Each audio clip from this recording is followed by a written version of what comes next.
Пайғамбарымыз саллаллаху алейхи вассалам бізге сіздердің әрбір намаздарыңыз ең соңғы намаздай болсын деген мәні терең сөз қалдырды.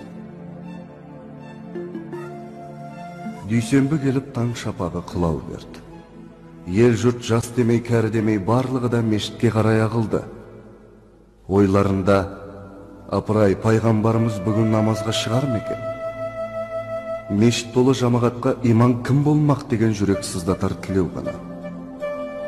Себебі адамзаттың ардақ тұтар тұлғасының ауырып жатқанына аттай 14 күн өтті.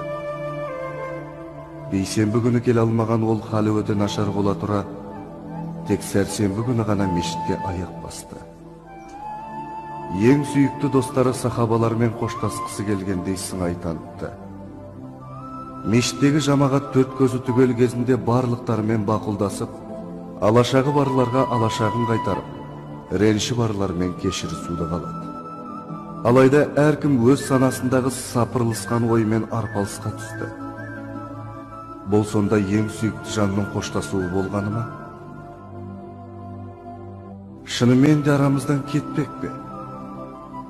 Әркім ол айтқан сөздерді еміс-еміс еске түсіре бастағандай.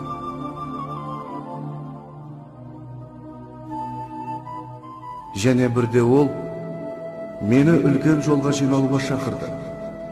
Бұнда күмән жоқ. Сол сапарға дайындыққа уәдемді бердім дегенді. Тек Әбу Бәкір ғана жүрегі жамандықты анық сезіп, әлгі айтқандарын тағы қайталап, «Уа Аллахтың елшісі, жолыңда садаған кетсемші» деп іштей егіліп кетті. Аллах елшісі имамдыққа Әбу Бәкірді өткізіп, жамағатпен қатарласа намаз оқыды. Бейсенбі күнгі оқыған ақшам намазы оның ең соңғы намазы болды. Ол бұл намазда пайғамбарлардың жіберілгенін баяндайтын Әл-Мурсалат сүресін оқыды. Сол күні Біләл азан шақырды. Азанды естіп күнделікті әдетпен мешітке бет алған көпшілік өз имамын асыға күтті. Алайда олар пайғамбарларымыздың шаңырағында не болып жатқанынан хабарсыз күй кешті. Пайғамбарымыздың халі бұл кезде мүлде нашарлап кетіп еді. Әлсін-әлсін талқысып кетумен болды. Өз-өзіне келген бір мезет жамағат намазын оқыды ма деп сұрады. Сөйтті де жуынып-шайынып мешітке баруға тәуекел етті. Толған айдай толықсыған оның жүзі көрінгенде көпшілік айтып жеткізуге тіл жетпес ерекше қуанышты сезімге бөленді. Әбу Бәкір артқы қатарға ығыспақ болды. Алайда пайғамбарымыз қолымен ишарат едіп, намазды соған оқытты. Тұруға әл дәрмені жоқ болғандықтан өзі намазын отырып атқарды. Артынша халыққа мына сөздерін арнады. Айырылысу сәті келді. Шүбәсіз мен де адаммын. Менде ақысы кеткендер болса, бүгін келіп оны талап етсін. Осы бейсенбіден кейін ақ Аллахтың елшісі намазға қайта шыға алмады. Бірақ ешкім үміт үзгісі келмеді. Жарқ етіп қайта бой көрсетер деп күтті.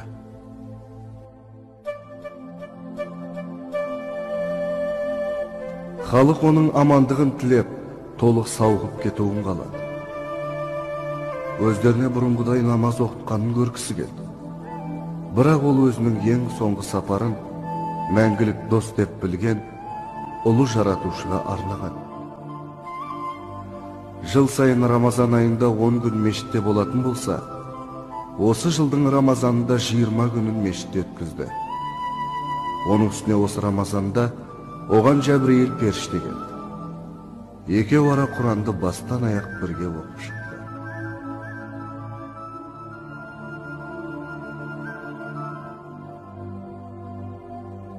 Содан бір шама уақыт бұрын Муаз бен Ибн Жабалды Йеменге жолға салып тұрып: «Ей Муаз, сен мен енді көре алмассың. Қайта оралғаныңда мешітім мен қабірімді зиярат етерсің» деп еді. Иә, ол қоштасуды сол кезден бастаған болады.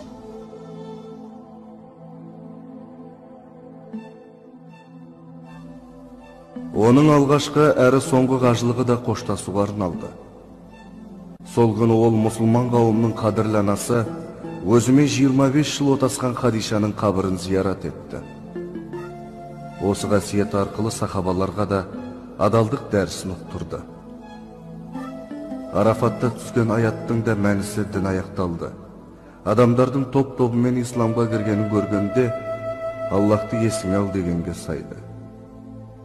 Сондықтан да ол соңғы сөзін: «О адамдар, мені мұқият тыңдаңыздар. Себебі мен енді сіздермен кездесе алмаспын» деп бастады да: «Ертең сіздерден мен жайлы сұрайды. Не айтасыздар? Мен Аллахтың дінін сіздерге жеткізе алдым ба? Тиісінше түсіндіре алдым ба?» деді.